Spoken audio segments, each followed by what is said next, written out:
Today, we're going to be making some delicious Hateno pizza for my Link and Senshi figures to enjoy.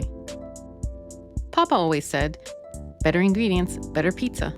So step 1 of our pizza making process is ingredient prep. I check my freezer for some farm fresh tomatoes in the form of this tomato cane. Cut some fresh tomato slices off the vine. Bring out my reference image to get an idea of how I want to texture my cooked tomatoes. And proceed to struggle texturing these slices without them sliding off of the foil. I try texturing them in my hand, but that doesn't work well. And neither does my wood plank. So I add some clay adhesive to my foil, stick my tomato slice on there, and it stays.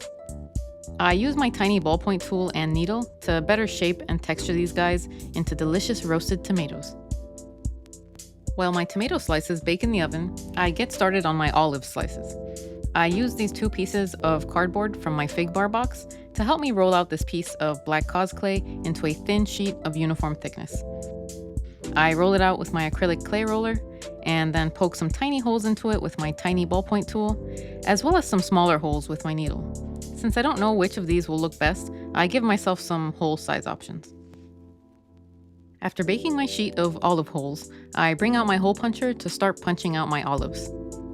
After accidentally dropping the hole puncher from my desk to my toes, I found out there's actually a removable tray for emptying the hole punched pieces like a civilized person. I also found it produced an okay looking olive, but I want to try another way of doing this.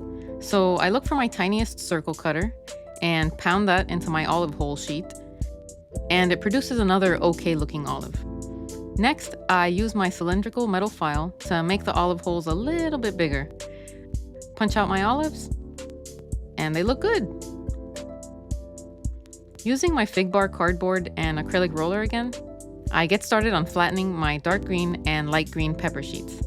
And since I want them to eventually become pepper slices, I use my clay blade to cut them into thin slivers. I start peeling back the pepper slivers, but I realize the clay is too soft, so I put it in the freezer for a few minutes. After chilling for a bit, I start reheating by lining up 1 dark green and 1 light green clay sliver, and gently push them together. After petting them gently, I trim a small piece off and struggle to hand shape a few pepper slices. And since I thought those first few slices were too thick, I shape a few pepper slices with just the light green clay. After baking these 6 pepper slice candidates, one of them is clearly cheddar than the rest, this guy. So I make a mold out of him so that I don't have to fumble around making any more of these guys by hand. After baking a few peppers from my mold, I paint their edges dark green. And as usual, I clean up my paintwork with an X-Acto knife. Now it's time to cook up our tomato sauce.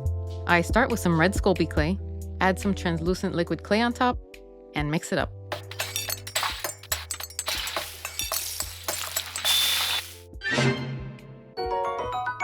Since it's too vibrant red, I add some chocolate Sculpey to the mix as well.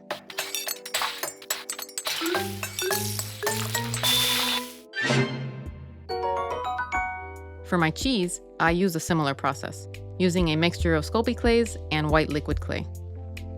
With all of our ingredients prepped, it's time to start rolling in the dough, which consists of mostly beige Sculpey clay with a bit of yellow and translucent Sculpey clay mixed in, as well as a pinch of white cosclay to give my final baked pizza a little bit of flexibility.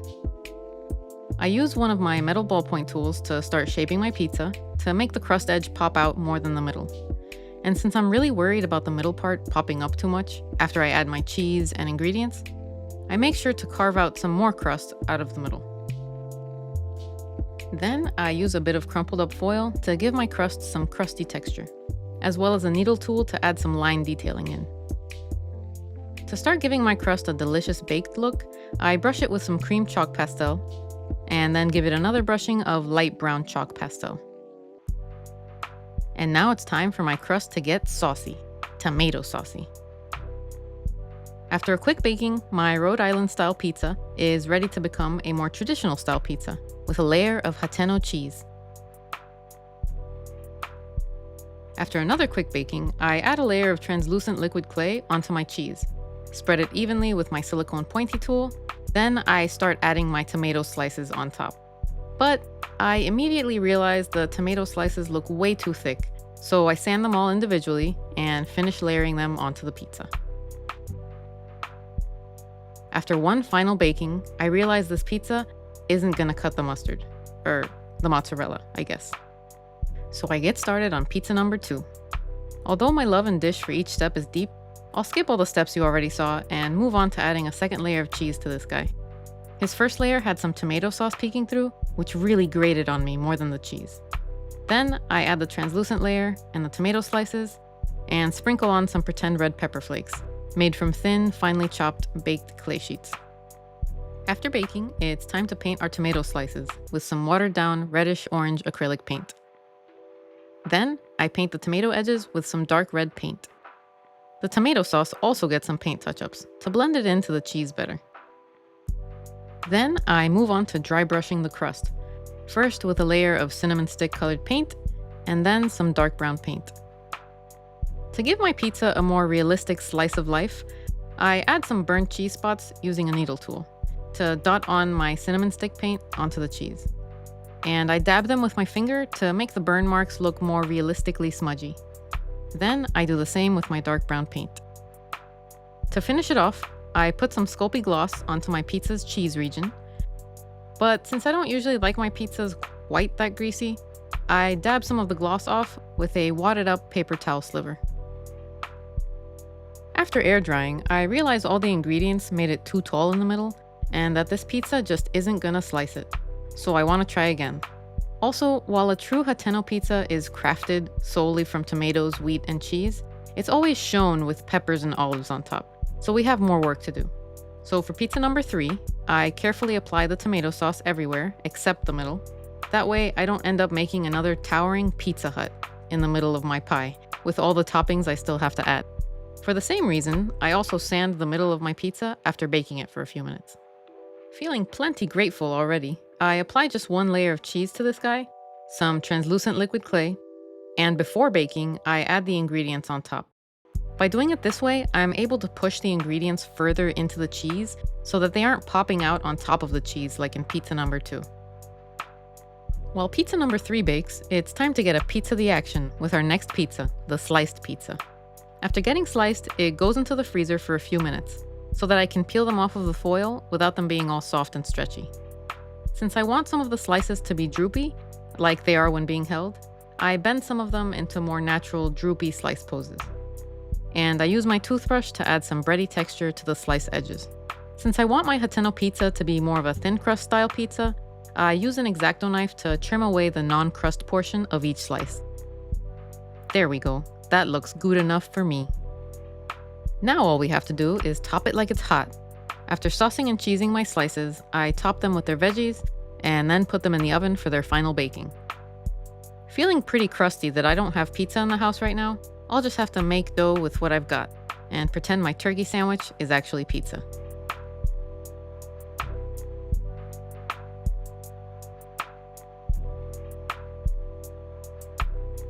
After finishing my sandwich and pizza number 3, I stare at it for a few minutes and realize I wish it had more cheese on it.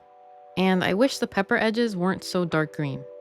So I neurotically get started on pizza number 5, our final pizza.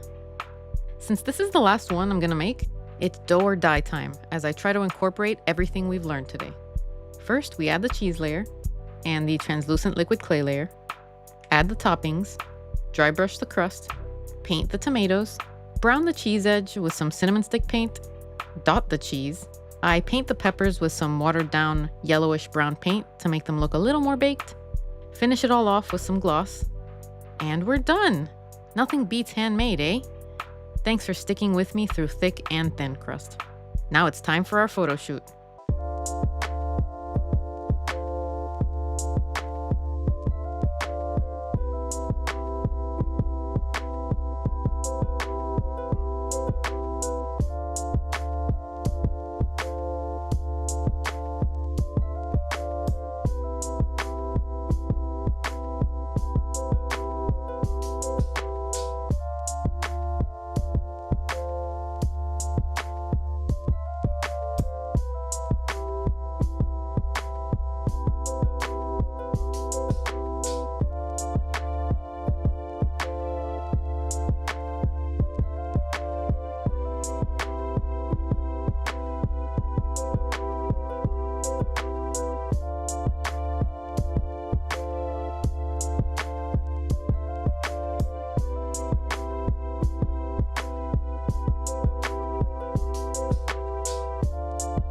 Thank you so much for watching, and I'll see you in the next video.